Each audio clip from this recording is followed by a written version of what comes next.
السلام علیکم، کیسے ہو دوستو؟ فلسطینیوں کے پاس نہ کوئی حکومت ہے، نہ کوئی ادارہ ہے، نہ کوئی فوج ہے اور نہ طاقتور ملک کے خلاف لڑنے کے لیے ہتھیار ہیں۔ وہ ایک بڑی طاقت سے لڑیں تو لڑیں کیسے جب ان کے لیے اپنی ہی زمین تنگ کر دی گئی ہو؟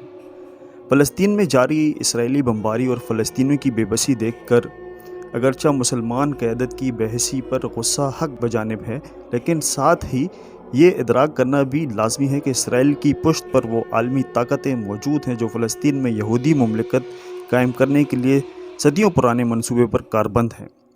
عالمی طاقتوں نے بھی معصوم بچوں کی چیخ و پکار سنی، ماؤں کو چھاتی پیٹتے دیکھا، نوجوانوں کو ملبے تلے دم گھٹتے دیکھا اور طبی عملے کی ہسپتالوں پر حملے نہ کرنے کی اپیلیں بھی سنی۔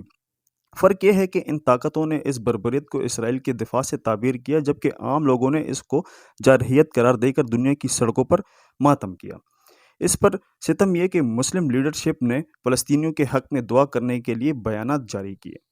بقول ایک فلسطینی استاد ہانی ابراہیم کہ یہ مسئلہ فلسطین کے 50 لاکھ افراد کا نہیں بلکہ 2.25 ارب مسلمانوں کا ہے، جن کا مقابلہ محض 65 لاکھ اسرائیلیوں سے نہیں بلکہ 6 ارب غیر مسلم آبادی سے ہے۔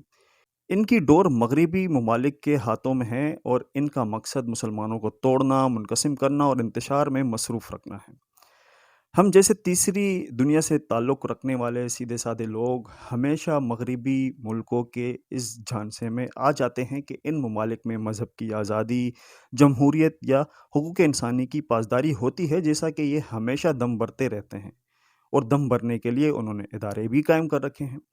لیکن ہم یہ بھول جاتے ہیں کہ ان اداروں یا پاسداری کی تشریح اس وقت بدل جاتی ہے جب مسلمانوں کے حقوق کی بات ہوتی ہے۔ معروف مورخ آرنلڈ ٹوین بی نے کہا تھا کہ فلسطین پوری دنیا کا المیہ ہے۔ کاش انہوں نے یہ بھی کہا ہوتا کہ اس المیہ کو دنیا کے نقشے پر لانے میں جہاں ان کے ہم وطنوں کا خاصا کردار رہا ہے، وہیں اس المیہ کو حل کرنے کی طاقت بھی وہ ہی رکھتے ہیں، بشرط یہ کہ وہ فلسطین کو مذہبی اینک کے بجائے انسانیت کی اینک سے دیکھیں۔ فلسطین کا مسئلہ ہی نہ ہوتا اگر وہ مسلمان نہ ہوتے۔ یہ وہ تلخ حقیقت ہے جس کا اعتراف کرنا ضروری بنتا ہے۔ فلسطین کی کڑی دولت عثمانیہ سے ملتی ہے، جس کو توڑنے اور ختم کرنے میں ساری عالمی طاقتیں متحد ہو گئی تھیں۔ نپولین بوناپارٹ نے جب ایکرا پر حملہ کیا اور شکست پائی تو اس نے اس کا بدلہ لینے کے لیے 1799 میں ایک خط لکھا جس میں دنیا کے تمام یہودیوں کو فلسطین میں آ کر مسلمانوں کا تناسب کم کرنے کی دعوت دی تھی۔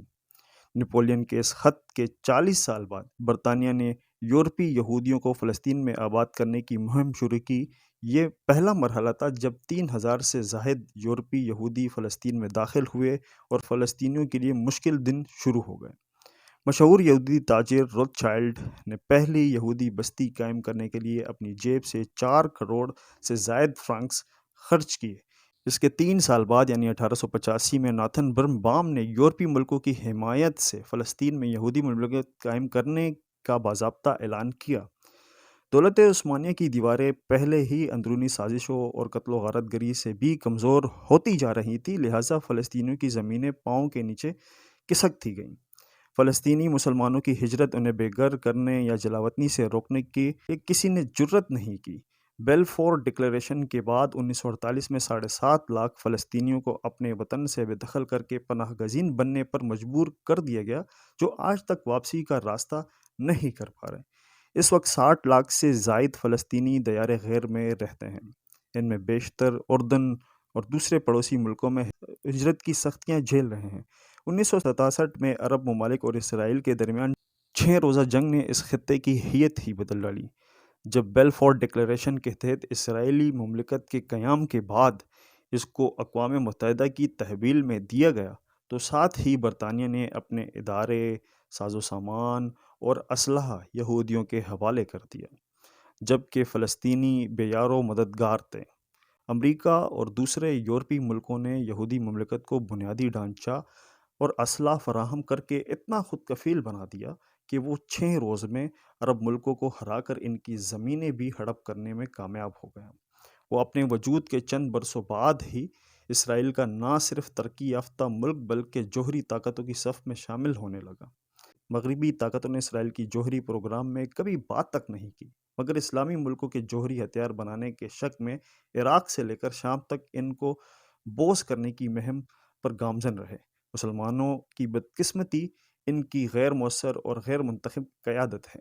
کاش وہ مسلمانوں سے کھل کر اظہار یکجہتی کرتے یا کم از کم ان کی دفاعی طور پر امداد کرتے۔ یہی وجہ ہے کہ 57 مسلم ملکوں کا اتحاد OIC مذمتی بیانات کے سوا کچھ نہیں کر پا رہا۔ اتحاد میں شامل مسلم ممالک مغربی ملکوں کے ہتھیاروں کے بڑے خریدار رہے ہیں۔ جو ہتھیار خریدتے ہیں وہ امریکہ اور یورپ میں اسرائیل کی مدد سے تیار ہوتے ہیں۔ مغربی یا مسلمان ملکوں کی منڈیاں یا بازار اسرائیلی اشیاء سے بھرے پڑے ہیں، جس کا چند فیصد حصہ اسرائیل کے دفاعی منصوبے کے لیے وقف ہوتا ہے اور اسی سے ہتھیار بنا کر فلسطینیوں پر آزمائے جا رہے ہیں۔ فلسطینیوں کے پاس حکومت ہے، نہ کوئی ادارہ ہے، نہ کوئی فوج ہے اور نہ طاقتور ملک کے خلاف لڑنے کے لیے ہتھیار ہیں۔ وہ ایک بڑی طاقت سے لڑیں تو لڑیں کیسے؟ ان کے پاس اپنی زمین بھی کر دی گئی۔ غزہ میں خیراتی ادارے سے وابستہ ایک ڈاکٹر نے سچ ہی کہا تھا کہ اسرائیل کے پاس جوہری بم ہے، وہ کیوں نہ اس کا استعمال کر کے فلسطینیوں کو ایک بار ہی ختم کر دے، تاکہ اس کو زمین بھی ملے اور مسلم حکمرانوں کو یہ کہنے کی ضرورت بھی نہ پڑے کہ وہ فلسطینیوں کے لیے دعا کر رہے ہیں۔ فیلکن ٹی وی کی ویڈیو دیکھنے کا بہت شکریہ۔ اپنا خیال رکھیں۔ اللہ حافظ۔